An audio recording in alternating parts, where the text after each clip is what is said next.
Hi guys, welcome back to another video. So today we are working in Clip Studio Paint, and the majority of today's footage will be pretty much just like kind of screen recording, and portions of it will be mostly in time-lapse versus me working in real time. So I'm going to show you guys first as I'm sketching kind of like how slow I actually work, and then we'll pick it up to time-lapse a little bit later so that the session doesn't go too long.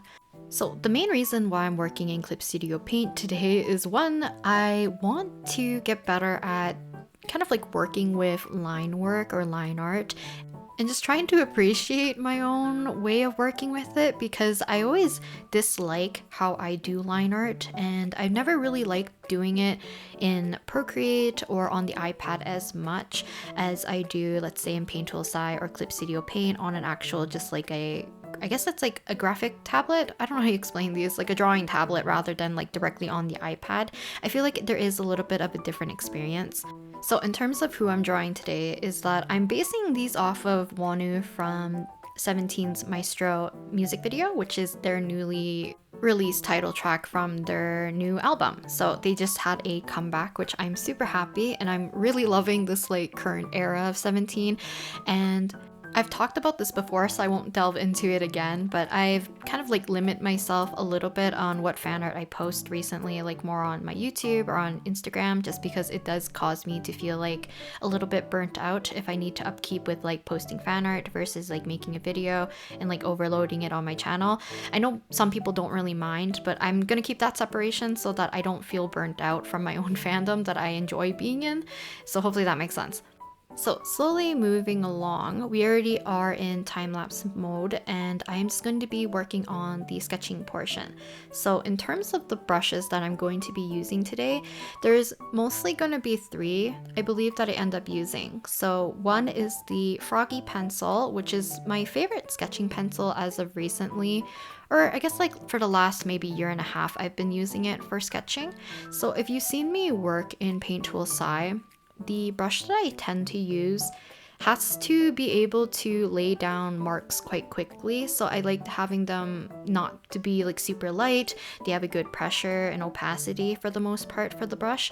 Alongside that, if I toggle transparency, which is kind of like making the current brush basically become an eraser type version of the same brush. So I toggle transparency to erase quickly, and so that I can adjust things a little easier. And I need something that has like that higher opacity so that I can erase cleanly rather than having to spend a lot of time erasing over and over to make sure something disappears from my sketch. So hopefully that makes sense, and that's kind of like my preference towards a sketching pencil, a sketching brush, if I know I'm going to be working on like line art and color afterwards. I feel like my preference kind of changes if I'm deciding to do a lot of painting. I usually don't use the Froggy pencil that much if I know I'm going to be using like, let's say, like more of a painterly method, because this one has a little bit more texture and I do like things to look a little bit more crisp and clean and a little bit smoother whenever I do more of like softer painting styles. But for something like this, it's just easier for me to read if it's something dark and bold, because we are going to be doing line art on top. So because I got sidetracked, these are sketches based off of the music video from 17's most recent comeback, and I am just drawing Wonwoo, and I know it's not going to look like him, but that's kind of not my main focus for today. You can kind of see like I've adjusted the style a little bit here and there anyways. So here's kind of the finished sketch right now. It's a little bit messy and it's kind of almost in a weird format on how I did the composition. So I do want the figure in the middle to stand out from the rest and the other two to kind of be separate scenes from the background. So to divide it, I am going to be placing these kind of like diagonal lines to create like separate backgrounds for the other two. And then the one in the middle can have a little bit more of like a darker lighting or separate lighting from the rest. So moving along, I do a bunch of testing. I don't think I showed all of it, but I ended up kind of going through all the downloaded brushes that I had. I even went back to the XPPen and the real XPPen to see what I liked for the line work. So this portion is going to be in real time for the most part, with a little bit of cuts here and there where I take like a lot of pauses, but you can see how slow the line art process tends to be. And I do have the brush set to stabilization, I can see that it's like in the high 40s. Sometimes I change it higher or lower, but I do have it set so that if I do quicker strokes, it will be less stabilization. So I will be able to do a little bit of hatching or like more quick flicks of the pencil without having it kind of stabilize itself, which might cause it just to be a little bit less of a natural line. So I do like using this setting, and it's like one of my favorite settings that I found currently in Clip Studio Paint that makes line art a little bit more bearable for myself.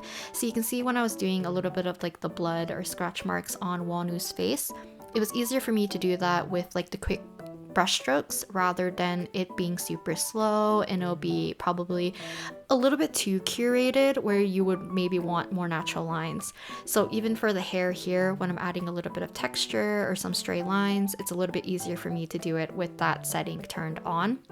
With that being said, the pencil or the pen that I'm using today, so like I said, I was kind of like digging around the downloaded materials and like brushes that I've downloaded a long time ago, and just some of the ones that I've been using more recently just wasn't something that I was really looking for the line art this time.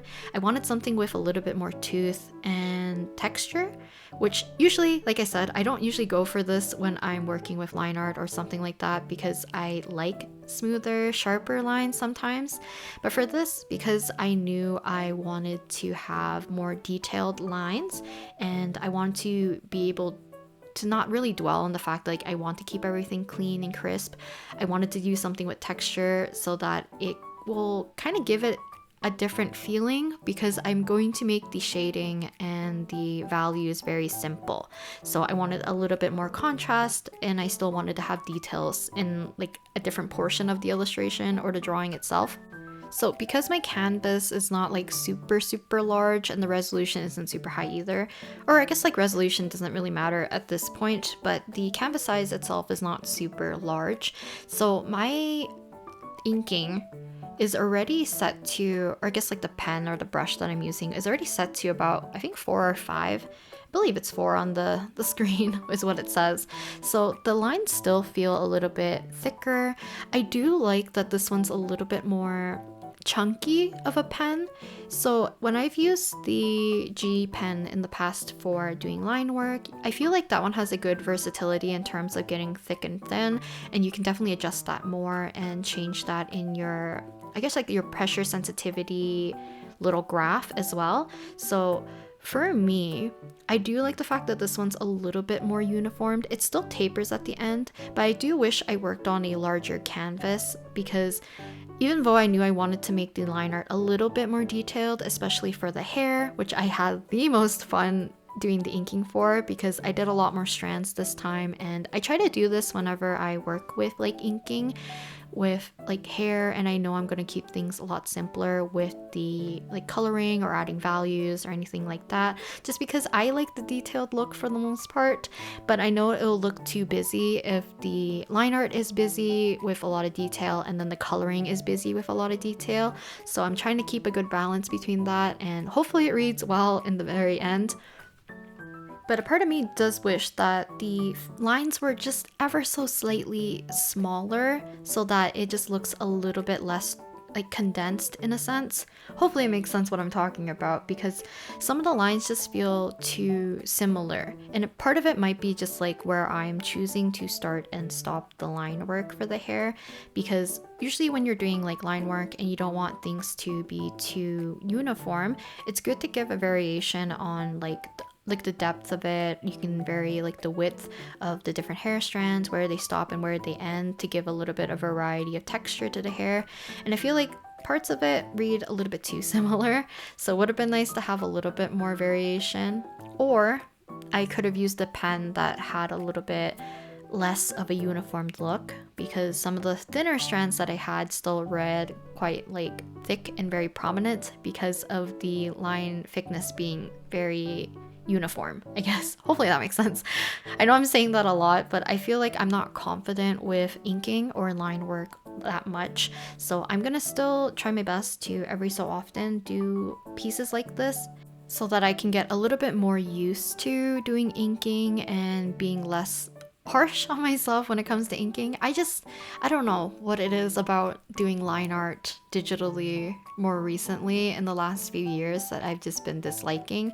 I think it's also just like my approach when I do coloring after laying down my line art is, I don't know, the relationship of it's been a little bit different because I feel like a part of me doesn't like the restriction of line art and being able to paint over top of things.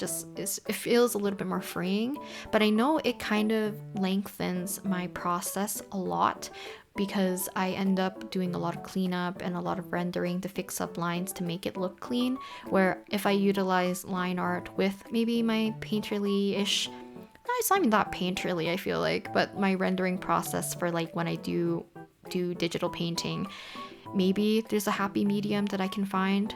That, or maybe I should just do like a very simple clean sketch after I do my rough sketch, if anything, and maybe I can kind of lessen that work time when I end up having to render anyways. But I'm finding myself like, I guess like liking the process of doing inking a little bit more when I ever get to play around with brushes in Clip Studio Paint. So if you guys have any brush recommendations or brushes that you personally like for either inking or sketching, do let me know and I'll take a look at maybe a few of them and maybe I can do like a video on them and see how I like them. Because the one thing I do like about Clip Studio Paint especially is just like the plethora of settings and like adjustments you can make to a brush, but also because people can share their brushes and they often upload them to the material, I guess, I don't know, what do you call it?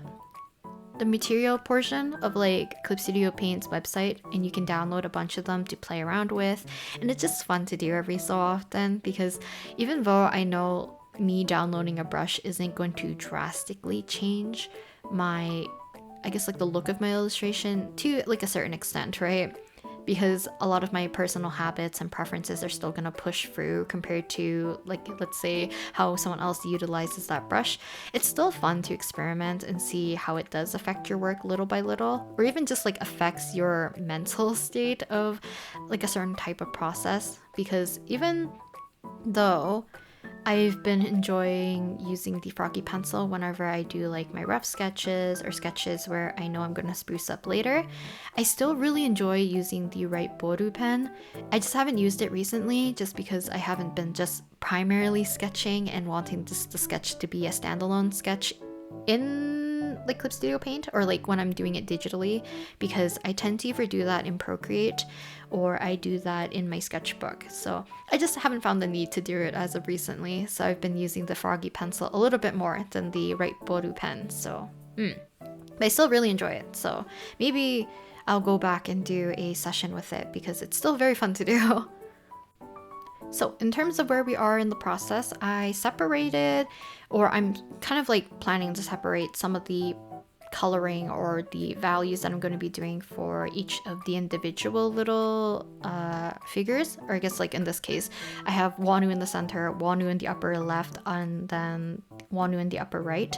So I'm going to work on the middle one first just because he is the one in the very front, and I feel like the shading and or the way how I wanted to approach this was just going to be a lot of me experimenting how I want the center one to look, and then I will follow through with the similar kind of look for the other two remaining in the back. So basically how I decided to approach this was that I would select everything around the figure and then invert the selection so that we can fill the inside with a very light gray, because I was thinking that I would use a light gray as the base and then use a white to pull out the highlights for everything, just to make things stand out and pop in a little bit of a different way. So you can see I'm using white to do a little bit of the rim lighting. I'm also keeping things very simple and more towards like cell shading a little bit, which I still find very difficult because cell shading requires like attention to a bunch of different things for it to read correctly. And if you do it willy-nilly, I feel like it kind of takes away a lot of the form or just like the idea of how it reads if you don't pay attention to, let's say, like the form of the figure, or the lighting is like willy-nilly where you can't really determine the depth of something. And then after that, I chose like some of my darker values right off the bat. So I made his kind of like suit blazer-ish color a little bit of a like what I would consider what would read as black for the entirety of the piece. So I did the same color for a little bit of his eyes alongside with his hair. Then for his hair, I also added a little bit of airbrushing to the bangs so that it didn't read too dark and it wouldn't cover and kind of conceal his face too much. Even though I think I could have added a little bit kind of like a brighter color value to that so that we could brighten up the face a little bit more even. After that, I did add some extra shadows. I added some highlights to the hair as well. And I adjusted the base kind of gray tone to be a lot lighter instead because I wanted him to stand out from the rest, and all of them were, I feel like, feeling a little bit too mid-tony, so I decided to change it. I also made this one to have a lighter gray or white as the base as well, because the rest of his outfit tended to be on the darker side because he has mesh on his arm, he has like a sleeve and a glove and a darker vest, and he has dark hair. So it's like I didn't want everything to read that similar way. And then similar to the one in the center, I am adding a airbrush to his hair to kind of give it a little bit of that glow to kind of surround the face in a more softer way, which I kind of wish, like I mentioned, it was that similar value to the one in the very center because it still reads a little bit dark for my taste, I guess. And then last minute little detail is that I added some Gaussian blur to some of the sweat alongside with the figure in the front. Now unfortunately, I forgot to change my settings because my file size for the recording was way too big, and I'm working on my laptop currently as my computer is in for repairs, so I hit the maximum limit of space on my laptop, which caused the file to get corrupted. So unfortunately, I did not have the screen recording footage of the one on the very right, which I'm kind of disappointed because I do like this one probably the most out of the three. But hopefully you guys enjoyed watching today's little process of me working on a little, I don't know what you would call this, inking session. It kind of feels a little bit like manga panel-y, but I didn't want to do any like tone with like halftones and stuff or hatching as much. But hopefully you guys enjoyed today's video, and I'll talk to you guys next time in the next video. Bye!